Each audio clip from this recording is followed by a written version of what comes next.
Assalamualaikum warahmatullahi wabarakatuh. Perkenalkan, saya Yanti Resma, calon guru penggerak Angkatan 8 dari SD Negeri Kebon Baru, Kabupaten Cianjur. Dalam video kali ini, saya akan memaparkan aksi nyata modul 1.4 tentang budaya positif.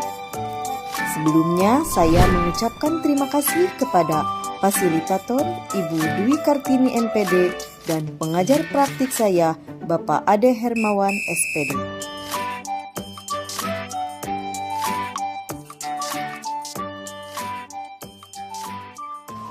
Latar belakang. Sebagai pendidik, tujuan kita adalah menciptakan anak-anak yang memiliki disiplin diri sehingga mereka bisa berperilaku dengan mengacu pada nilai-nilai kebajikan universal dan memiliki motivasi intrinsik bukan ekstrinsik. Sekolah idealnya menjadi tempat yang nyaman bagi murid-murid.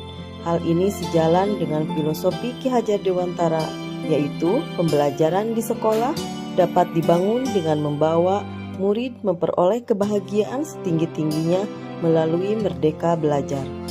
Salah satu cara yang dapat dilakukan adalah dengan membangun budaya positif di sekolah dengan membentuk keyakinan kelas dan menerapkan segitiga restitusi. Tolak ukur. Tersusunnya keyakinan kelas, murid dan guru mampu melaksanakan keyakinan kelas yang telah dibuat dan disepakati bersama secara sadar dan tanpa batas. Murid mampu menentukan solusi dari permasalahan yang dihadapinya. Murid mampu menunjukkan perubahan perilaku sebagai pembelajaran atas masalah yang pernah dihadapinya. Murid dan guru mampu melaksanakan budaya positif secara konsisten. Dukungan yang dibutuhkan. Alat dan bahan: sticky note, double tip, spidol, laptop, proyektor, poster, dan handphone. Kerjasama kepala sekolah, dewan guru, tenaga pendidik, dan siswa di SDN Kebon Baru untuk menerapkan budaya positif di lingkungan sekolah. Kerjasama dengan orang tua dan wali murid dalam menerapkan disiplin positif di rumah. Tujuan: menumbuhkan budaya positif, menumbuhkan motivasi intrinsik murid, menumbuhkan budi pekerti, meningkatkan keberanian dan rasa percaya diri murid untuk mengemukakan pendapat mengenai gambaran kelas yang diinginkan, mewujudkan pembelajaran yang berpihak pada murid, dan mengajarkan murid mencari solusi dari suatu masalah.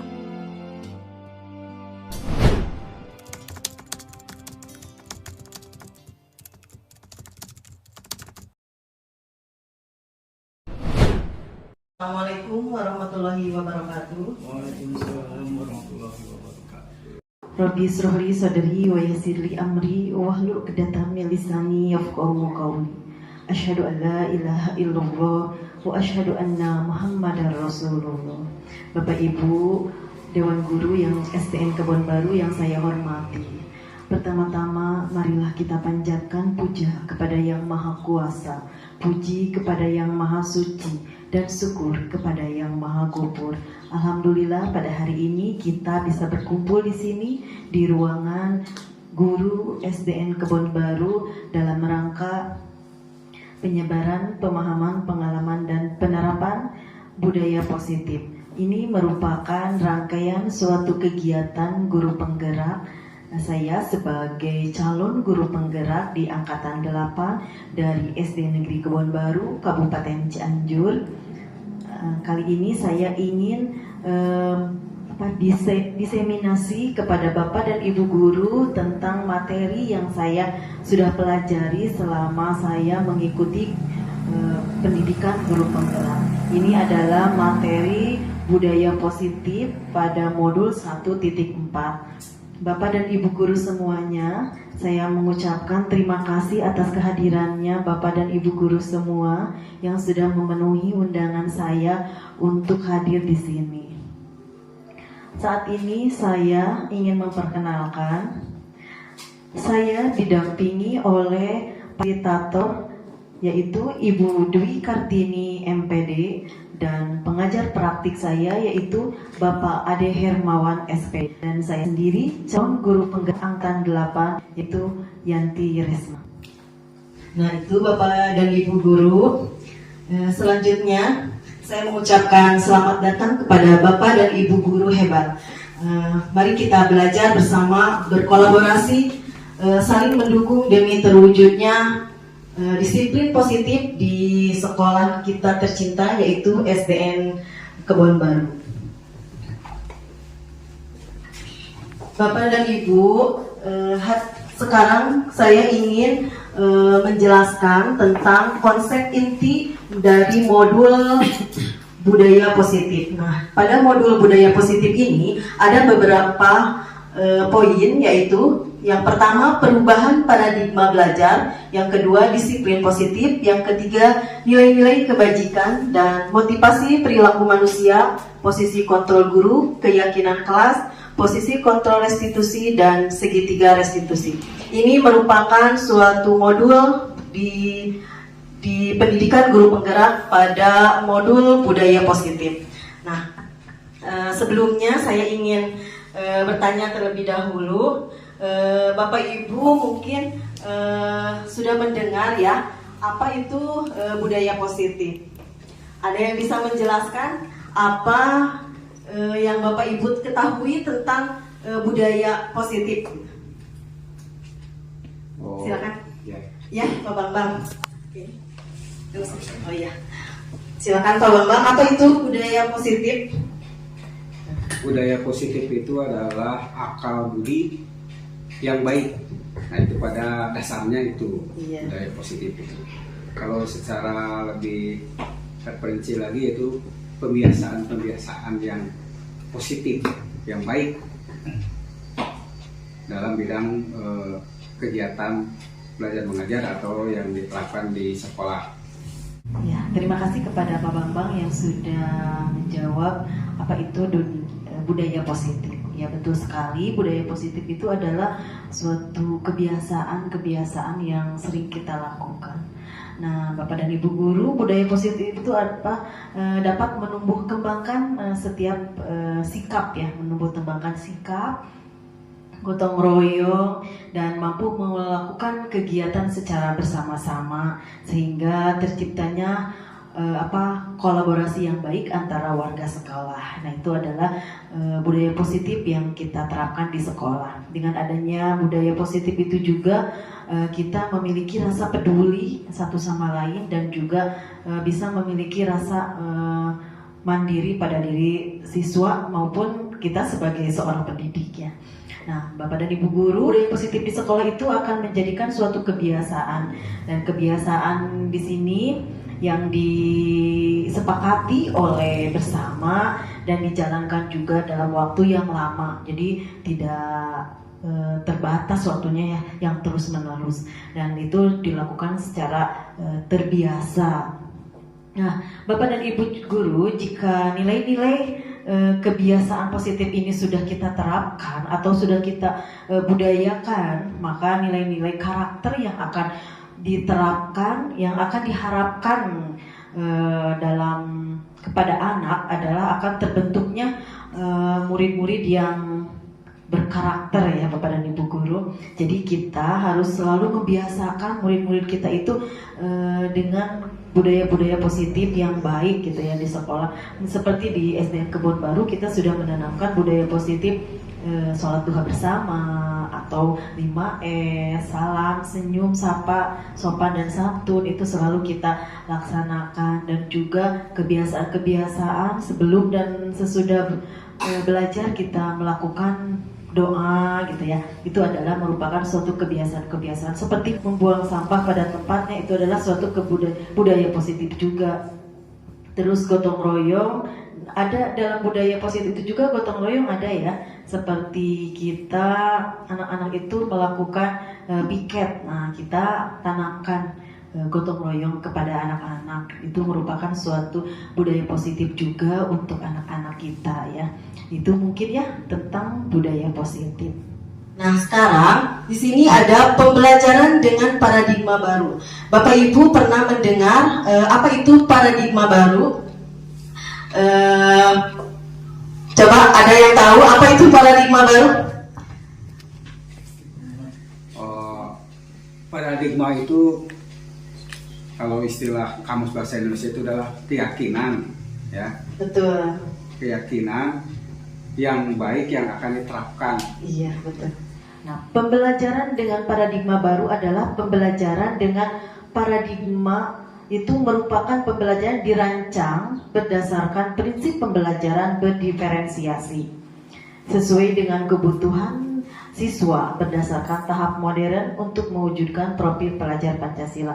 Nah, Bapak dan Ibu guru, perubahan paradigma itu adalah sifatnya merancang berdasarkan prinsip pembelajaran berdiferensiasi. Berdiferensiasi itu adalah pembelajaran yang memfokuskan kepada siswa bahwa kita harus mengetahui apa minat dan apa bakat siswa dan bagaimana gaya belajar yang siswa inginkan. Di situ nanti kita akan tahu siswa mana saja yang misalnya dia itu aktifnya sukanya belajar itu dengan menggunakan video atau dengan berliterasi atau juga dengan audio. Nah, itu nanti kita bisa membeda-bedakan, memisah-misahkan mana siswa yang kebutuhannya itu disesuaikan dengan kebutuhan dan minat siswa. Nah, sekarang Bapak Ibu guru, apakah model pembelajaran yang Bapak Ibu terapkan di kelas masing-masing? Apakah modelnya itu pembelajaran yang berpusat pada anak atau pembelajaran yang berpusat pada guru? Coba selama ini Bapak Ibu guru menerapkan pembelajaran yang mana? Pembelajaran yang berfokus kepada anak atau pembelajaran yang berfokus pada guru? Ya. Dengan adanya paradigma pembelajaran sekarang, berarti ada suatu perubahan tentang pembelajaran. Kalau dulu berfokus pada pendidik yaitu guru, sekarang menitik beratkan kepada pembelajaran itu kepada kegiatan siswa. Jadi siswa yang aktif menemukan dan mencari permasalahan lalu memecahkan secara diskusi berkelompok. Demikian yang bisa sampaikan, mudah-mudahan. Iya, terima kasih. Tepuk tangan dulu biar lebih semangat ya Bapak Ibu ya. Iya, betul sekali. Kalau dulu pembelajaran itu berfokus kepada anak gitu ya. Jadi dulu kita sering menggunakan metodenya juga metode ceramah gitu. Anak itu dituntut supaya diam gitu ya, mendengarkan, fokus. Padahal kalau sekarang kita pembelajaran itu harus berdiferensiasi. Artinya pembelajaran itu harus berfokus kepada siswa. Kita harus melihat minat dan bakat siswa. Kita harus melihat apa keinginan siswa. Tidak egois ya. Sekarang itu pembelajarannya berpusatnya kepada anak atau kepada siswa, tidak berpusat kepada guru. Nah, pembelajaran dengan paradigma baru merupakan pembelajaran yang dirancang berdasarkan prinsip pembelajaran berdiferensiasi sesuai dengan kebutuhan berdasarkan tahap modern untuk mewujudkan profil pelajar Pancasila. Nah, ini sesuai dengan tujuan Ki Hajar Dewantara bahwa pembelajaran itu berpusat kepada siswa dan tujuan mewujudkan profil pelajar Pancasila. Nah, tentu Bapak dan Ibu guru sudah mendengar ya, apa sih profil pelajar Pancasila itu? Coba apa? Yang pertama apa Bapak Ibu? Beriman dan bertakwa kepada Tuhan Yang Maha Esa. Ya, beriman dan bertakwa kepada Tuhan Yang Maha Esa dan berakhlak mulia. Ya, yang kedua, berbineka tunggal. ya, bergotong royong, kreatif, benar kritis dan mandiri. Iya, betul. Beriman, bertakwa kepada Tuhan Yang Maha Esa. Nah, kita dituntut peserta didik itu harus memiliki dasar-dasar pendidikan agama yang kuat ya, dan berakhlak mulia. Itu adalah merupakan dasar pondasi untuk putra-putri kita. Nah, berkebinekaan global. Anak-anak itu dituntut untuk bisa harus bisa saling menghargai terhadap perbedaan agama, budaya, karena kan di Indonesia itu memiliki beberapa perbedaan budaya ya. Ada suku Sunda, Batak, Jawa. Kebetulan kalau di daerah kita di SDN Kebon Baru ini tidak ada dari daerah luar ya, mungkin ya cukup dari daerah kita sendiri. Tetapi kita juga harus tetap menghargai hal-hal perbedaan itu, baik agama atau keadaan juga sama. Ada yang kaya keadaannya, ada yang biasa saja gitu ya. Kita tetap harus saling menghargai. Nah, bergotong royong ini tidak hanya kita melakukan kegiatan bersih-bersih di kelas, di sekolah atau di halaman gitu. Tetapi kita itu difokuskan anak-anak itu bergotong royong dalam hal berdiskusi, berkolaborasi. Boleh jadi anak dituntut untuk lebih aktif dan kreatif ya, dan kreatif, bernalar kritis. Anak lebih aktif lagi dalam berbicara, dalam kegiatan-kegiatan berdiskusi. Terus anak dituntut juga mandiri. Itu adalah profil pelajar Pancasila. Insya Allah di SDN Kebon Baru sudah ditanamkan ya profil pelajar Pancasila. Baik Bapak Ibu Guru. Nah, di sini ada miskonsepsi tentang teori kontrol. Nah, sebagai guru, kita itu ilusinya guru itu mengontrol murid. Dan ilusinya juga bahwa semua penguatan positif, efektif, dan bermanfaat. Dan juga ilusi bahwa kritik dan membuat rasa bersalah mampu menguatkan karakter.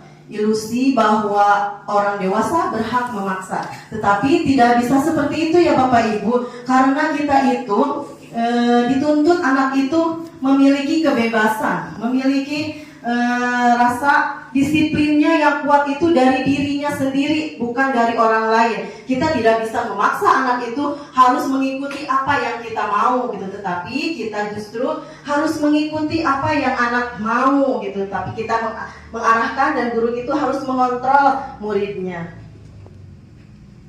Nah, perubahan paradigma stimulus respon ke pendekatan teori kontrol. Dulu realistis, kebutuhan kita sama, tetapi menurut teori kontrol realistisnya kebutuhan kita itu berbeda. Jadi setiap anak itu berbeda-beda kebutuhannya. Tidak bisa kita memaksakan setiap anak itu sama kebutuhannya. Nah, semua orang melihat hal yang sama. Semua orang memiliki gambaran berbeda. Nah, tidak bisa kita itu memaksakan keinginan si A misalnya harus sama dengan si B atau semuanya harus sama. Tapi tidak bisa seperti itu ya Bapak Ibu. Kita harus bisa membeda-bedakan. Terus kita mencoba mengubah orang agar pandangan sama dengan kita. Tetapi dalam teori kontrol kita berusaha memahami pandangan orang lain tentang dunia. Nah, di sini kita tidak bisa memaksa mengubah orang lain, tetapi kita harus bisa memahami pandangan orang lain terhadap kita. Nah, perilaku buruk dilihat sebagai suatu kesalahan. Nah, semua perilaku memiliki tujuan. Anak berbuat sesuatu dengan berbuat kesalahan itu mungkin ada tujuannya. Ada hal gitu ya, ada hal yang mereka pertahankan. Kita tidak bisa langsung menjudge bahwa anak ini nakal, bahwa anak ini tidak bagus gitu, tetapi kita harus bertanya dulu kepada anak itu mengapa dia melakukan hal seperti itu. Nah, orang lain bisa mengontrol saya, hanya Anda yang bisa mengontrol diri kita sendiri. Nah, yang mengontrol itu bukan orang lain, tetapi diri kita sendiri. Kita itu sudah baik atau belum gitu. Saya bisa mengontrol orang lain, Anda tidak bisa mengontrol. Sama ya. Pemaksaan ada pada saat bujukan atau gagal. Nah, pada saat wujukan atau gagal pada stimulus respon dan teorinya kolaborasi dan konsensus menciptakan pilihan-pilihan baru. Nah, kita tidak bisa membujuk anak gitu ya supaya anak menurut gitu, tetapi itu semua adalah dari dirinya sendiri. Nah, itu Bapak dan Ibu. Selanjutnya, nah di sini adalah disiplin positif. Nah, disiplin positif itu adalah mengacu pada disiplin diri yang memiliki tanggung jawab terhadap apa yang dilakukannya berdasarkan nilai-nilai yang diyakini. Disiplin positif ini merupakan salah satu cara penerapan disiplin yang bertujuan untuk menumbuhkan kesadaran serta memperdayakan peserta didik tanpa imbalan, penghargaan atau reward, ancaman atau hukuman. Nah, di sini kita menciptakan disiplin positif kepada anak-anak itu bukan dengan menakut-nakuti gitu ya, atau mengasih iming-iming. Nih, kalau kamu misalnya melakukan ini nanti kamu dapat hadiah, bukan seperti itu. Tapi kita menumbuhkan disiplin itu bagaimana caranya supaya anak itu sadar gitu. Biasanya kalau misalnya anak itu sadar dari dirinya sendiri, anak tidak akan, saya tuh takut gitu ya, takut bahwa nanti kalau misalnya saya kesiangan pasti saya dihukum gitu ya. Tapi kalau sudah sadar dari dirinya sendiri, insya Allah anak itu akan tahu kapan dia masuk, kapan dia pulang, kapan dia harus belajar, dan bagaimana dia harus belajar. Nah, kita sebagai pendidik tujuannya adalah menciptakan peserta didik yang memiliki disiplin diri sehingga mereka berperilaku mengacu pada nilai-nilai kebajikan universal dan memiliki motivasi intrinsik dalam perubahan perilaku ke arah yang lebih baik. Nah, jadi perubahan atau disiplinnya itu dari dirinya sendiri, dari dalam dirinya, bukan dari orang lain, bukan ekstrinsik ya. Jadi dari dirinya sendiri. Nah, nilai-nilai kebajikan apa? Apa sih nilai-nilai kebajikan itu? Nilai-nilai kebajikan ialah nilai yang disepakati bersama lepas dari suku bangsa, agama, bahasa maupun latar belakang. Nah, di sini adalah contohnya di sini adalah ada kebajikan institusi atau organisasi. Nah, profil pelajar Pancasila sudah jelas ya Bapak dan Ibu, bahwa profil pelajar Pancasila itu beriman dan bertakwa kepada Tuhan Yang Maha Esa dan berakhlak mulia, berkebinekaan global, gotong royong, mandiri, kreatif dan bernalar kritis. Nah, kalau menurut organisasi IBO, toleransi, rasa hormat, integritas, mandiri, menghargai, antusias, empati, keingintahuan, kreatif, kerjasama, percaya diri dan komitmen. Sedangkan keterampilan hidupnya atau life skill dapat dipercaya, lurus hati, pendengaran yang aktif, tidak merendahkan orang lain dan memberikan yang terbaik dari dirinya. Untuk mendapatkan apa yang kita inginkan, seluruh tindakan yang kita lakukan memiliki tujuan tertentu dan semua usaha terbaik yang kita lakukan adalah dalam rangka agar kebutuhan dasar kita terpenuhi dengan baik. Nah, ini adalah kebutuhan dasar manusia. Apa sih kebutuhan dasar manusia itu? Di sini ada 5 kebutuhan dasar manusia. Nah, kebutuhan dasar manusia yang harus dimiliki oleh manusia itu adalah kebutuhan bertahan hidup, kebutuhan kasih sayang dan rasa diterima, penguasaan, kebebasan dan kesenangan. Apa itu kebutuhan bertahan hidup? Yaitu perlunya makan, minum, tinggal aman, kesehatan. Nah, kalau misalnya anak tidak mencukupi dalam hidup ini, misalnya anak itu ada yang sakit, nah pasti kebutuhan tidak bisa berjalan dengan baik belajarnya ya, karena ada kebutuhan yang kurang, misalnya sakit atau dari rumah anak itu belum sarapan, jadi anak itu di kelas gelisah. Biasanya anak itu kalau udah lapar suka gelisah, kalau nggak gelisah ngantuk gitu ya. Nah, itu adalah kebutuhan hidupnya yang tidak tercukupi. Nah, kasih sayang dan rasa diterima, dipedulikan, berbagi, kerjasama menjadi bagian dari kelompok. Penguasaan, memiliki harga diri, keinginan untuk dianggap, memimpin, berprestasi, diakui dan didengar. Nah, biasanya kalau anak yang saya itu adalah anak yang memang kurang penguasaan karena pengen diperhatikan, jadi bertindak hal yang kurang baik itu karena anak kurangnya penguasaan. Kebebasan, anak itu mandiri, memiliki pilihan, mencoba hal baru, mampu mengendalikan arah atau dirinya. Biasanya anak itu kalau misalnya tidak dikasih kebebasan, anak cenderung akan berontak gitu. Nah, jadi kita harus memberikan kebebasan kepada anak dengan penuh perhatian dan kesenangan. yaitu bermain, humor, antusiasme, dan tertawa. Di kelas, anak-anak itu harus diberikan humor atau bermain. Sekarang itu kan ada belajar sambil bermain. Jadi kita memberikan materi-materinya itu yang menyenangkan. Memang itu adalah tujuan kita ya kalau pembelajaran anak-anak.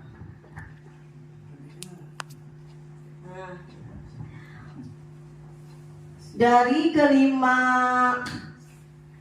kebutuhan dasar manusia, maka kita memiliki motivasi perilaku manusia. Nah, dalam motivasi perilaku manusia itu ada dua motivasi ya, motivasi ekstrinsik dan motivasi intrinsik. Nah, di sini apa sih motivasi ekstrinsik itu?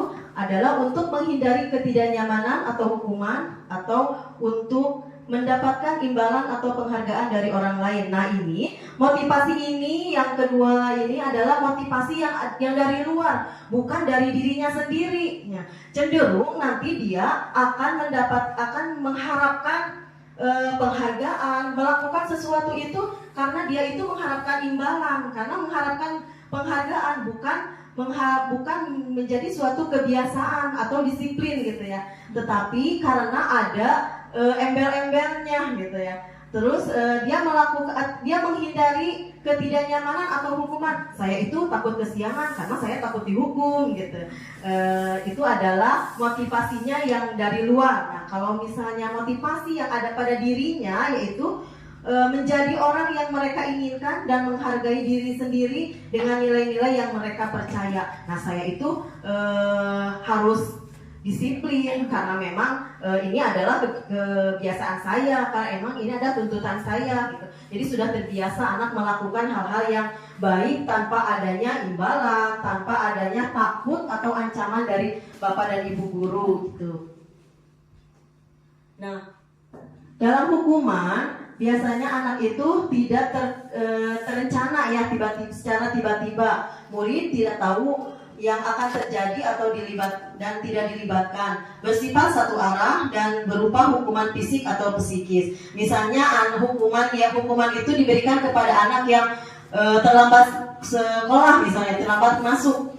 Jadi si guru itu memberikan hukuman dengan cara silakan kalian yang terlambat lari misalnya 10 putaran. Itu adalah merupakan hukuman. Anak tidak diberitahu dulu, emang ini saya harus lari ya gitu. Jadi anak secara tiba-tiba ya. Kalau konsekuensi adalah terencana dan disepakati sesuai dengan aturan. Murid tetap dibuat tidak nyaman dan sikap guru selalu memonitor muridnya. Nah, konsekuensi ini adalah sebuah aturan yang sudah dibuat. Nanti kalau misalnya anak melakukan pelanggaran, anak itu sudah tahu nanti konsekuensinya seperti apa gitu. Misalnya anak ini tidak mengerjakan tugas, nah nanti konsekuensinya bahwa anak itu tidak mendapatkan nilai dari tugas itu. Nah, ya.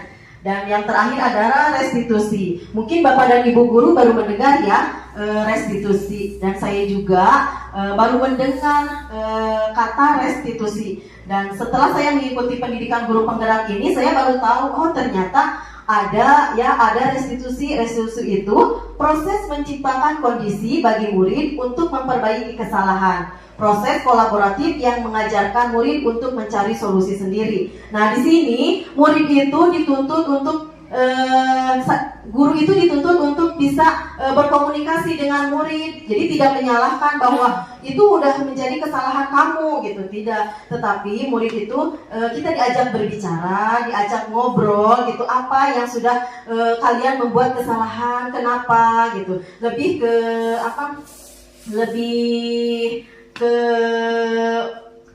supaya anak itu lebih mengutarakan gitu apa isi hatinya, kenapa dia berbuat kesalahan gitu ya. Bapak dan Ibu guru, di sini selanjutnya yaitu ada 5 posisi kontrol guru. Nah, ada contoh 5 posisi kontrol guru yang dikembangkan oleh Diane Garson dengan penerapannya. Nanti kita akan melihat contohnya ya dalam tayangan video. Nah, dalam penerapan disiplin positif restitusi ada 5 posisi kontrol guru. Nah, 5 posisi kontrol ini adalah proses perjalanan seorang pendidik agar dapat mengenali dirinya. Nah, 5 posisi kontrol guru itu terdiri dari 1 penghukum, 2 pembuat rasa bersalah, 3 teman, 4 pemantau, dan 5 manajer. Nah, di sini ada contoh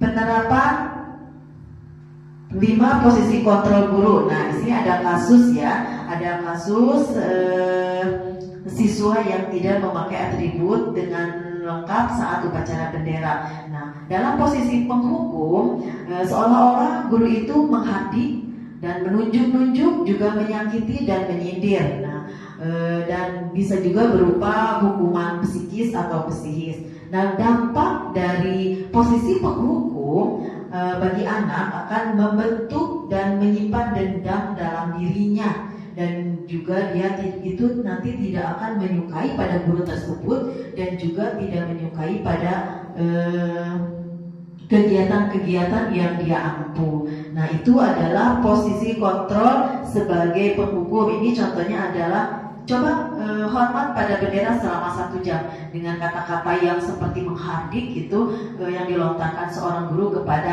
anak ya, pada murid gitu.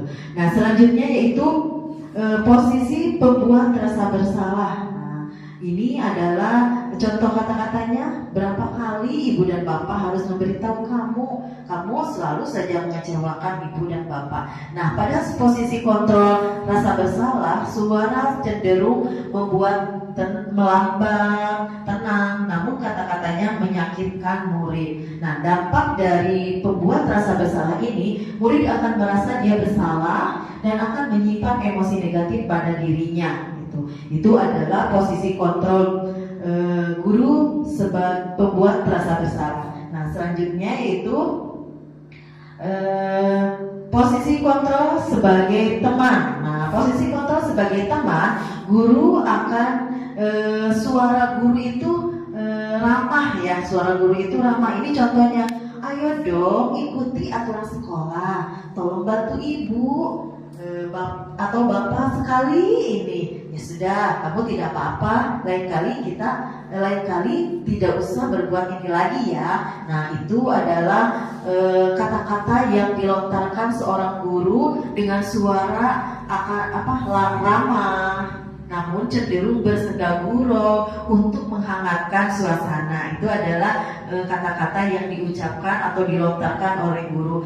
Namun perlu juga, ini adalah merupakan dorongan dari luar ya, atau eksternal gitu, bukan dari dirinya sendiri. Nah, dampak untuk muridnya itu sendiri nanti akan tergantung kepada satu orang, dan murid tidak mandiri dan juga tidak berpikir untuk dirinya sendiri. Itu adalah posisi kontrol sebagai teman. Nah, selanjutnya yaitu posisi kontrol sebagai pemantau. Nah, posisi kontrol sebagai pemantau, suara yang dilontarkan oleh seorang guru kepada muridnya itu suaranya datar, tidak emosional, dan tidak bersenda gurau ataupun menggunakan suara tinggi. Nah, dan juga nanti akan terciptanya identitas diri positif atau berhasil gitu ya. Dan dengan kata-katanya seperti ini, kamu sudah melanggar peraturan sekolah, kamu tahu konsekuensinya. Nah, nanti kamu beli atribut, nanti kamu setelah selesai upacara ini, kamu beli atribut ya, jangan diulang lagi. Nah, itu seolah-olah anak itu merasa lebih tenang gitu ya, karena tidak dengan bentakan atau juga dengan cacian gitu ya, sindiran gitu. Posisi seorang guru sebagai pemantau itu lebih tenang gitu ya untuk si anaknya sendiri. Nah, dampak dari posisi kontrol sebagai pemantau ini adalah nanti murid akan menghitung dan konsekuensi dan hadiah tanpa adanya nilai kebajikan yang dituju ya. Itu adalah dampak dari posisi kontrol sebagai pemantau. Nah, selanjutnya yaitu posisi kontrol seorang sebagai manajer. Nah, posisi kontrol sebagai manajer di sini adalah posisi kontrol yang disarankan membimbing murid memiliki sikap disiplin yang positif, yaitu murid mandiri, bertanggung jawab, dan tujuannya juga agar murid dapat berefleksi atas tindakannya, dan guru akan dengan tulus menanyakan pertanyaan-pertanyaan yang bermakna sehingga murid dapat belajar dari masalahnya sendiri. Itu adalah posisi kontrol sebagai manajer. Nah, contohnya ini, apakah kamu tahu kesalahan kamu? Kira-kira bagaimana memperbaiki kesalahannya? Seolah-olah anak itu diajak untuk berkomunikasi dengan baik dan menanyakan apa kesalahannya. Terus dan anak juga, seorang guru juga menanyakan alasannya kenapa kamu melakukan hal seperti ini, dan kamu juga tahu kan ini kok nanti kamu sudah melanggar misalnya keyakinan sekolah atau keyakinan kelas. Terus kamu setelah ini apakah kamu akan memperbaiki kesalahan kamu ini? Nanti guru itu memberikan pertanyaan-pertanyaan yang lebih bermakna sehingga anak tidak merasa takut dengan adanya permasalahan. Justru anak lebih bertanggung jawab dan lebih mandiri dalam menyelesaikan suatu permasalahannya. Nah, Bapak dan Ibu guru, dari 5 posisi kontrol guru, nah untuk memahami ke-5 posisi kontrol yang tadi ya, mari kita saksikan video kasus Naren yang terlambat sekolah. Nah, ini ada videonya ya Bapak dan Ibu guru. Nah, ini adalah posisi kontrol penghukum. Nah, ini adalah posisi kontrol penghukum. Selamat menyaksikan.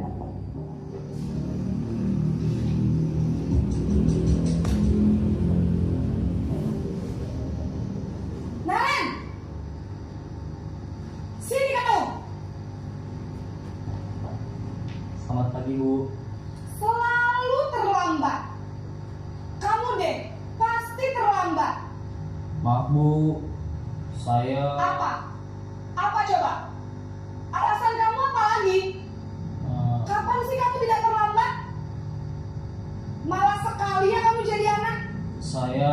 Dasar pemalas. Gak kapok-kapok sih kamu. Sudah berapa kali terlambat? Sana, kamu keliling lapangan basket 2 kali. Kenapa saya harus keliling lapangan basket, Bu? Kenapa? Kamu melawan ibu. Berani-beraninya jawab. Sudah terlambat, masih berani jawab pula. Sekarang, keliling lapangan basket 5 kali sekalian. Biar kapok. Cepat. Pergi sana ke lapangan basket. Bapak Ibu, itu adalah contoh penerapan posisi kontrol sebagai penghukum. Nah, mungkin Bapak Ibu guru paham ya, seperti itu kalau misalnya kita menerapkan contoh posisi kontrol sebagai penghukum. Tadi kan sudah saya jelaskan bahwa posisi kontrol itu seolah-olah guru itu menghardik, mencaci maki gitu ya, bukan seperti beda dengan posisi kontrol sebagai manajer. Nah, Bapak dan Ibu guru, tadi Bapak Ibu sudah menyaksikan video tentang penerapan posisi kontrol sebagai penghukum. Nah, sekarang kita saksikan posisi kontrol guru sebagai pembuat merasa bersalah ya. Silakan Bapak Ibu guru untuk menyaksikan videonya.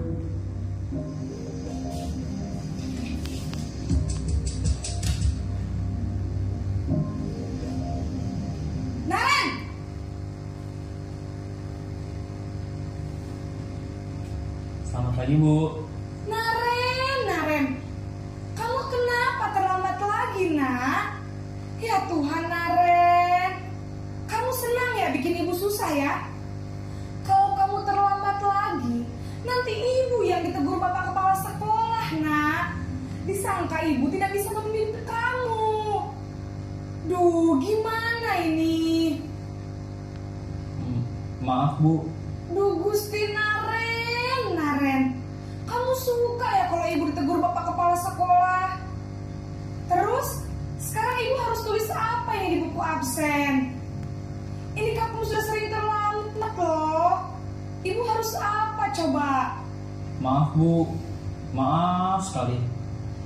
Ya sudah, lain kali jangan bikin ibu susah lagi ya nak ya. Ibu tidak akan kuat lagi kalau kamu begini terus. Bisa jantungan kalau ibu tegur bapak kepala sekolah. Sana cepat ke kelas. Maaf ya Bu. Maaf sekali. Nah ini Bapak Ibu Guru, di sini selanjutnya yaitu posisi kontrol sebagai teman. Ini adalah contoh penerapannya ya. Silakan untuk menyaksikan.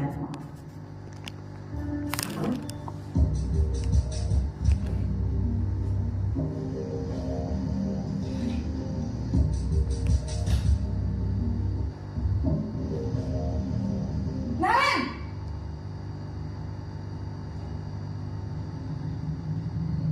Selamat pagi Bu. wah sudah jam berapa ini nak?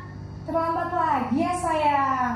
Iya Bu, habis ibu saya lupa bangunkan saya Bu. Kamu malah menyalahkan ibu kamu. Kamu bukannya anak yang larinya paling kencang. Kok terlambat sih? Iya Bu, saya memang terlambat bangun tadi. Jadi biarpun saya lari kencang, tetap gak kekejar Bu. Ya sudah sana. Nanti lain kali larinya lebih kencang lagi ya. Biar gak terlambat lagi. Bikin seneng ibu. Demi ibu. Bisa kan? Bisa lah Bu. Ya sudah sana masuk kelas. Ibu beresin urusan absen kamu. Kamu ini ada-ada saja. Bapak dan Ibu Guru, ini kita akan menyaksikan penerapan dari posisi kontrol sebagai pemantau. Ini adalah contoh penerapannya ya. Silakan Bapak Ibu untuk menyaksikan.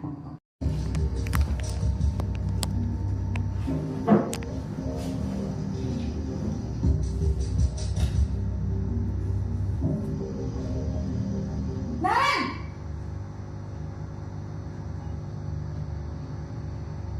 Selamat pagi Bu. Naren, apa peraturan sekolah kita tentang jam berapa kita harus masuk sekolah nak? Kita harus di sekolah jam 7 Bu. Iya betul, sekarang sudah jam 7.20. Naren sudah tahu konsekuensinya jika terlambat hadir. Paham Bu, saya harus tinggal kelas pas jam istirahat selama 20 menit. Iya benar, konsekuensinya demikian. Jadi nanti jam 9.30 pas istirahat, kamu harus tinggal di kelas, kerjakan tugas tambahan untuk ketertinggalan kamu, ya? Baik Bu. Bapak Ibu Guru, sekarang kita menyaksikan contoh penerapan posisi kontrol sebagai manajer ya.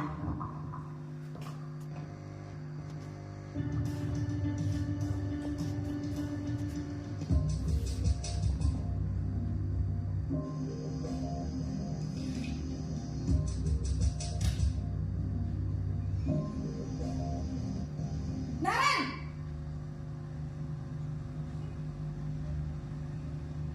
Selamat pagi Bu. Selamat pagi Naren. Maaf Bu, saya terlambat. Iya, sekolah masuknya jam 7, sekarang sudah jam 7.20. Jadi sekarang bagaimana ini Naren? Maaf Bu, saya lupa setel alarm saya semalam. Baiklah, menurut kamu, keyakinan sekolah yang mana yang perlu kamu tingkatkan? Menghargai diri sendiri dan orang lain mungkin ya Bu. Setuju. Jadi, apakah Naren meyakini prinsip saling menghormati tersebut? Iya Bu, saya meyakininya. Apakah Naren bersedia memperbaiki masalah keterlambatan ini? Bersedia Bu. Bagaimana kamu akan perbaiki masalah keterlambatan ini? Saya akan coba untuk tidak lupa menyetel alarm saya Bu. Baik, kalau Naren lupa menyetel alarm di rumah, ada orang yang kira-kira bisa bantu mengingatkan tidak? Ada Bu, kakak saya, Kak Emma. Ada lagi selain Kak Emma? Selain Kak Emma, ada ibu saya. Baik, jadi yang mengingatkan Naren adalah Kak Emma dan ibu kamu ya? Kira-kira akan mulai start alarm kapan nih Naren? Setelah pulang sekolah, akan segera saya lakukan. Baik, jadi Naren akan setel alarm untuk bangun besok pagi dan akan diingatkan oleh kakak dan ibunda Naren ya. ada lagi yang mungkin perlu dilakukan, Naren? Agar tidak terlambat bangun lagi. Tidak ada, Bu. Baik, Naren. Terima kasih untuk kerjasama kamu. Sekarang kamu perlu kembali ke kelas untuk belajar. Baik, Bu. Terima kasih.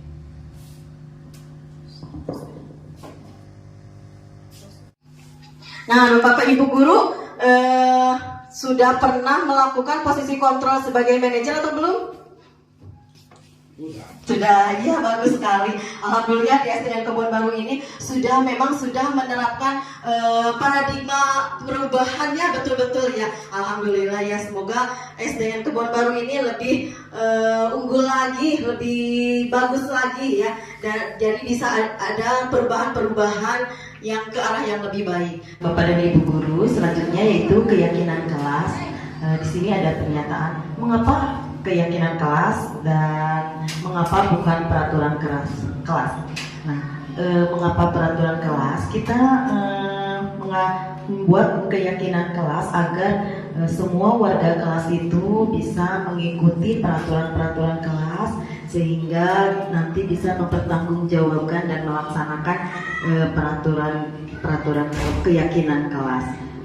Bapak dan Ibu Guru, apa itu keyakinan kelas? Keyakinan kelas itu adalah kesepakatan yang kita buat oleh warga kelas, guru, siswa, membuat keyakinan kelas dan kita rumuskan, kita tuliskan. Setiap anak itu menuliskan keyakinan-keyakinan kelas apa saja yang akan mereka terapkan di kelasnya masing-masing, dan itu disepakati oleh ibu dan anak-anak di kelas. Kalau peraturan kelas itu identik dengan suatu nantinya ada konsekuensi atau hukuman gitu ya. Kalau keyakinan kelas adalah kesepakatan yang telah dibuat oleh guru dan siswa. Nah, di sini ada bagaimana membentuk keyakinan kelas. Nah, membentuk keyakinan kelas yaitu bersifat abstrak berupa pernyataan universal, dibuat dalam pernyataan positif, sedikit saja agar mudah diingat, sesuai dengan kondisi kelas dan sekolah sehingga mudah diterapkan. Semua warga sekolah atau warga kelas dilibatkan saat membuat keyakinan kelas. Nah, kemarin saya di kelas 4 itu membuat keyakinan kelas. Nah, setiap anak diberikan kesempatan untuk menuliskan keyakinan kelas apa saja yang akan mereka terapkan, dan alhamdulillah kemarin mereka sudah membuat keyakinan kelas dan disepakati oleh semua warga termasuk saya sebagai guru dan anak-anak, yaitu datang tepat waktu, gotong royong, berbicara yang sopan dan jujur. Nah, itu adalah keyakinan kelas di kelas 4. Nanti Bapak Ibu Guru juga di kelasnya masing-masing silakan untuk menerapkan atau membuat keyakinan kelas masing-masing ya. Bapak dan Ibu Guru, sekarang kita menginjak ke segitiga restitusi.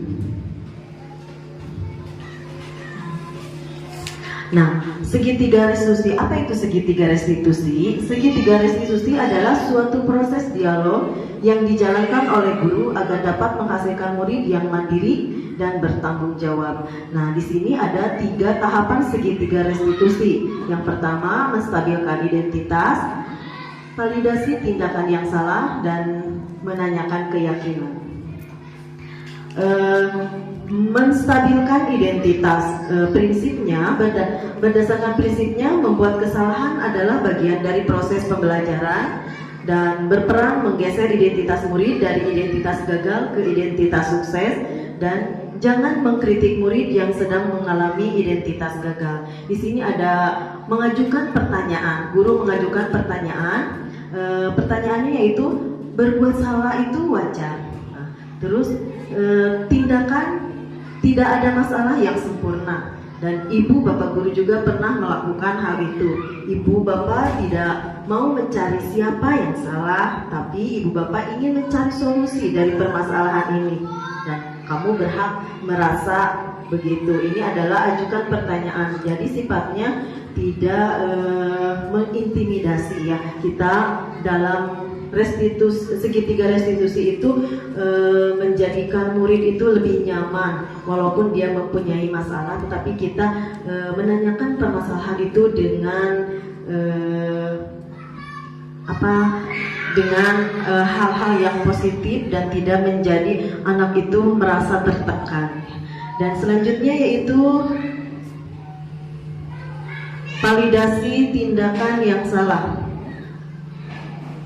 Validasi tindakan yang salah yaitu berdasarkan prinsip setiap perilaku berupaya memenuhi suatu kebutuhan tertentu, guru akan bergeser dari pemikiran stimulus respon menjadi proaktif, mengenali dan mengakui kebutuhan murid, dapat memperbaiki hubungan dengan murid, pernyataan atau pertanyaan disampaikan dengan suara tidak menghakimi atau membuka. Nah, ini di sini ada bagaimana cara pertanyaannya ini. Contohnya, kamu punya pesan melakukan hal itu, padahal bisa melakukan hal yang lebih dari ini ya.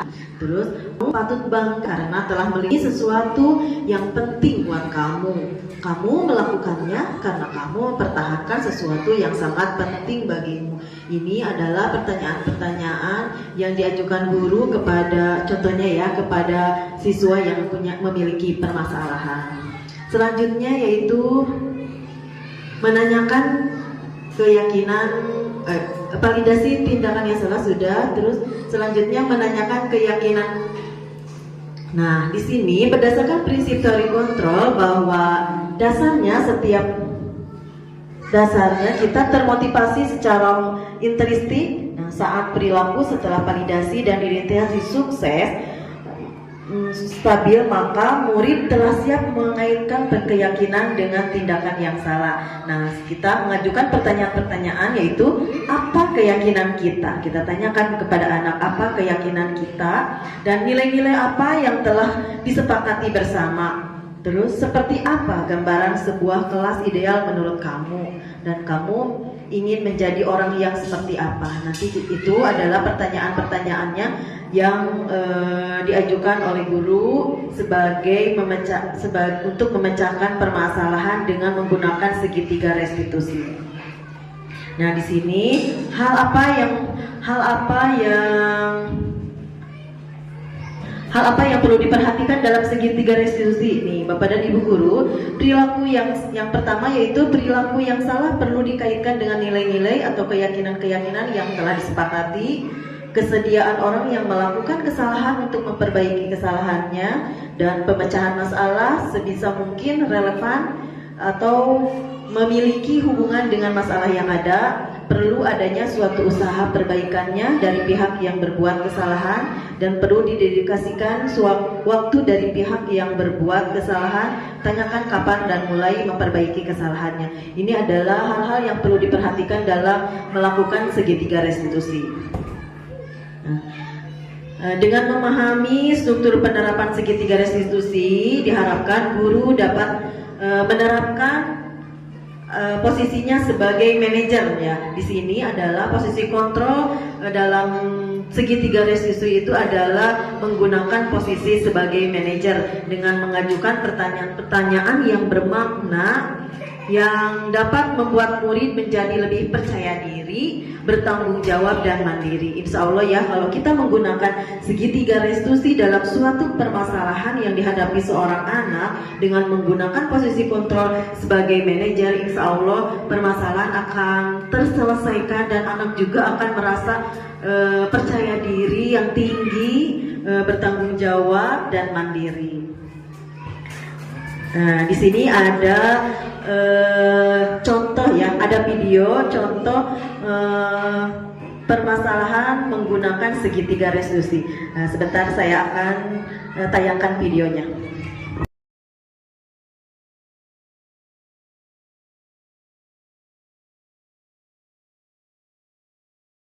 Nah, Bapak dan Ibu guru, ini adalah contoh penerapan segitiga restitusi.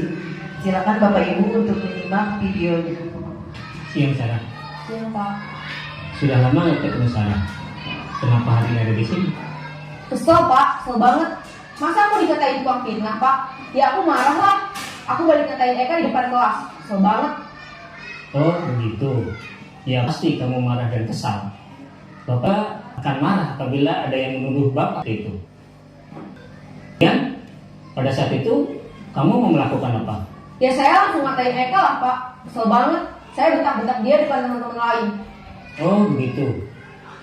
Pas melakukan seperti itu, karena suatu alasan tertentu bukan? Iyalah, masa saya diam saja Pak? Saya bilang, saya dituduh tukang fitnah. Ya wajar. Mempertahankan diri itu sesuatu yang buat kamu. Untuk tidak gagal lagi.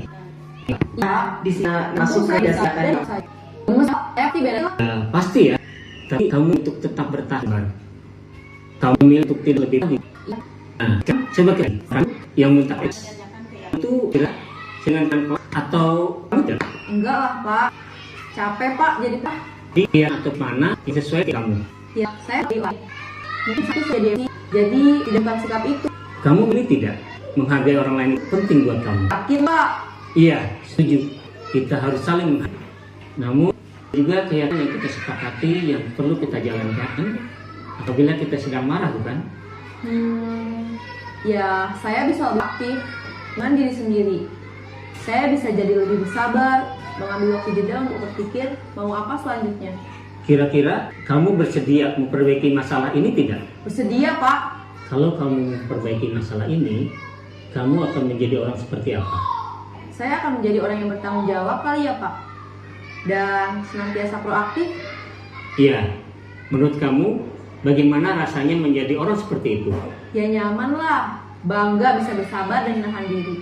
Baiklah kalau begitu. Yuk kita pikirkan bagaimana memperbaiki masalah ini.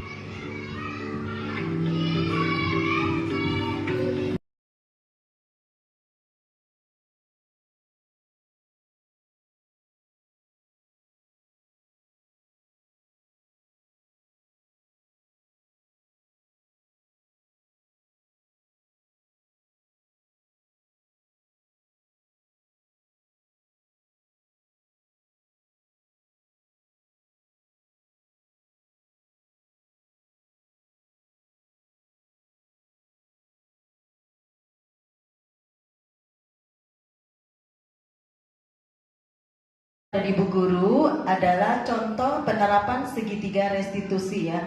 Semoga nanti Bapak dan Ibu Guru di kelasnya masing-masing bisa menyelesaikan suatu permasalahan siswa itu dengan menggunakan segitiga restitusi dan menggunakan posisi kontrol sebagai manajer. Penutup dari saya, semoga dalam penerapan program disiplin positif hendaknya guru memiliki standar kepribadian profesional dan sosial yang baik, di mana guru mampu merefleksikan dirinya dalam posisi kontrol saat ini. Bagaimana perjalanan dirinya sebagai among atau manajer yang menuntun murid-muridnya menjadi insan yang mandiri, merdeka, dan bertanggung jawab sesuai dengan filosofi Ki Hajar Dewantara dan standar nasional pendidikan. Kita setiap selesai melakukan pembelajaran, kita lakukan refleksi bagaimana pembelajaran yang sudah kita lakukan kepada anak-anak, apakah sudah baik atau sudah memenuhi kriteria gitu ya sebagai seorang pendidik atau belum. Dan kita juga harus menanya refleksi kepada anak-anak, silakan anak-anak bagaimana pembelajaran kita hari ini gitu, apakah tanya setiap anak itu ya setiap hari itu bagaimana pembelajaran kita hari ini. Nah setelah itu kita adakan perubahan-perubahan ke arah yang lebih baik supaya kita bisa menciptakan disiplin positif kepada diri kita sendiri khususnya, dan fokusnya kepada anak-anak. Kita harus menciptakan disiplin positif itu yang betul-betul dari dirinya sendiri, bukan paksaan atau bukan bukan karena takut atau hukuman gitu ya. Nanti Bapak dan Ibu Guru bisa merealisasikannya atau mempraktekannya di kelas masing-masing ya, dan umumnya di sekolah kita di SDN Kebon Baru ini. Akhir kata dari saya mengucapkan alhamdulillahirobbilalamin dan ucapan terima kasih atas segala waktu Bapak dan Ibu Guru untuk bisa hadir di ruangan. Itu Bapak dan Ibu Guru, terima kasih. Mohon maaf apabila ada kesalahan dan terima kasih juga atas waktunya. Nanti kita bertemu lagi di lain kesempatan. Wassalamualaikum warahmatullahi wabarakatuh.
Misalnya keyakinan kelas itu kita mau membuat keyakinan kelas itu yang bagaimana kelas kita itu supaya aman, tertib dan nyaman. Nah, kita membuat peraturan kelas dulu. Nah, contohnya apa coba?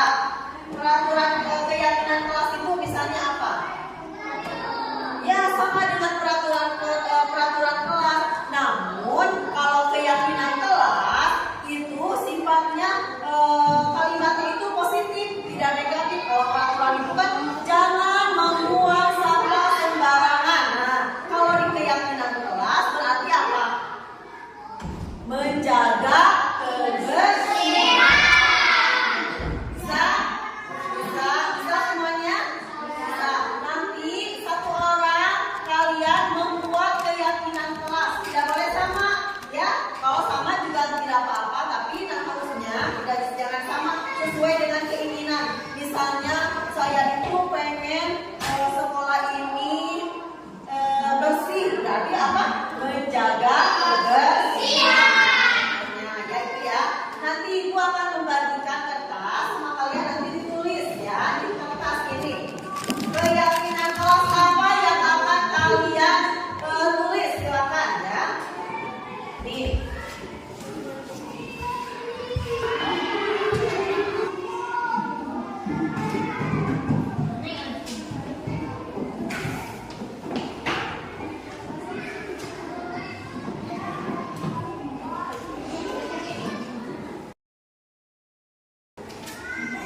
Silakan kalian tulis ya. Siapkan pensilnya.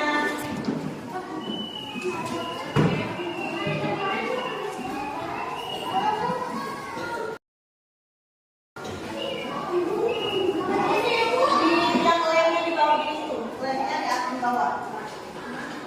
Biar nanti menempelnya gampang. Keyakinan kelas.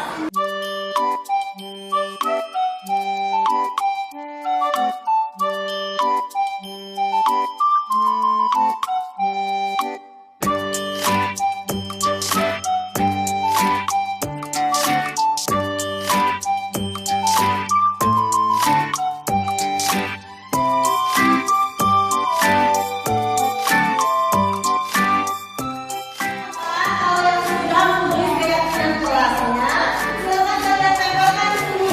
Ayo, kita boleh.